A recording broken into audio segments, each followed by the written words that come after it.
Hi, everyone, and welcome to another episode of Scenes of Unrest. Thank you so much for joining me here today. And if you like this content, at the end of the video, please like, subscribe, click that little bell. It's a bell, right?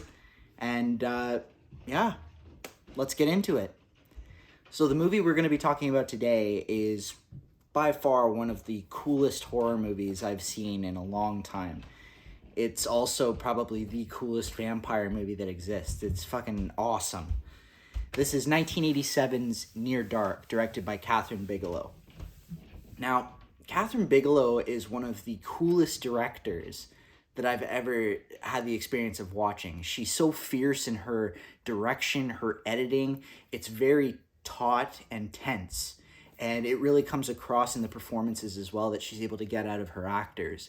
Some of her movies that you may have seen already are Point Break with Keanu Reeves and Patrick Swayze, which is an amazing surf crime thriller.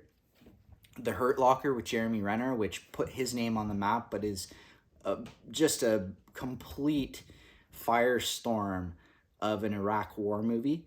And Zero Dark 30, which tells the tale of the catching of Osama bin Laden with Jessica Chastain, which is just such a good espionage movie. Near Dark is one of her, I believe it's her second film in her filmography. And you see shades in this movie of what's to come, even though she didn't delve into horror again. But I'm so glad she did it once, so yeah.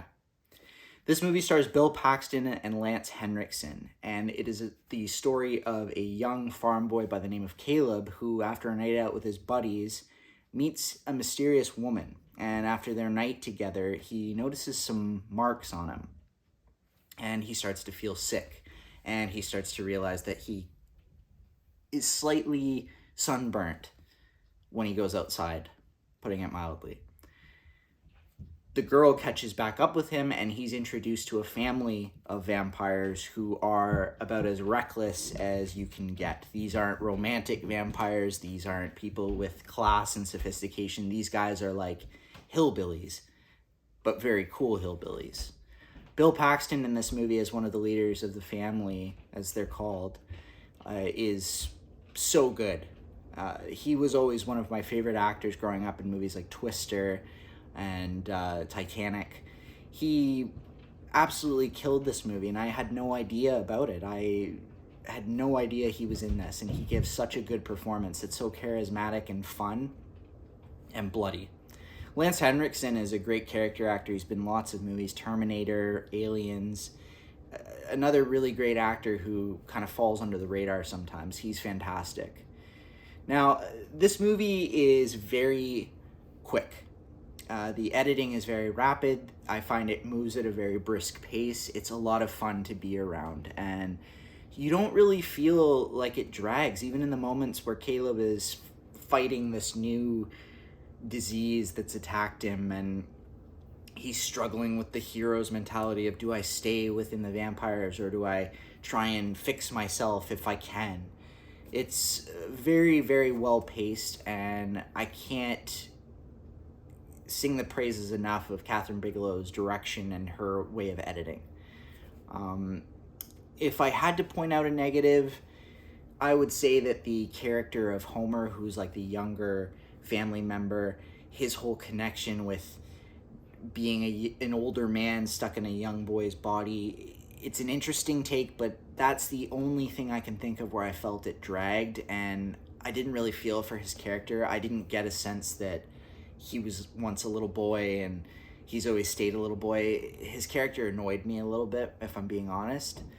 But aside from that, this movie is so atmospheric. It's a really cool Western horror film. It's got a lot of Western tropes attached to it. It's unlike any vampire movie that I've seen in my lifetime. So also with that, you get a really cool soundtrack that is made up of a lot of sort of late 80s covers and country music. So George Strait, I believe, is one of the songs on it, and the Cramps version of the song Fever plays at a really bloody scene in the movie, and it's just so cool the way it's done. Overall, I would say that this is a movie that if you're a vampire fan, you definitely need to check it out because I can almost guarantee you've never seen it before. And if you have, props to you because you got some good taste. If you're not a vampire fan and you're a fan of Westerns, I would say this would also be a good movie to watch because you get a lot of the story beats that come with a Western. You just get this horror-tinged flavor to it. And outside of that, I just think it's a great movie about dealing with humanity and what we go through when we go through any form of sickness or, loss. I think it's a really great film for that. So 1987's Near Dark. I'm pretty sure, you see I don't have the physical copy of this. I was able to see it on the Criterion channel for the 80s Horror Month, but you can also see it on Apple TV as well. And I believe maybe Prime, but you'd have to double check that. Well, that's today's video. Thank you so much for watching as always, guys, and I hope you have a great rest of your day. Take care.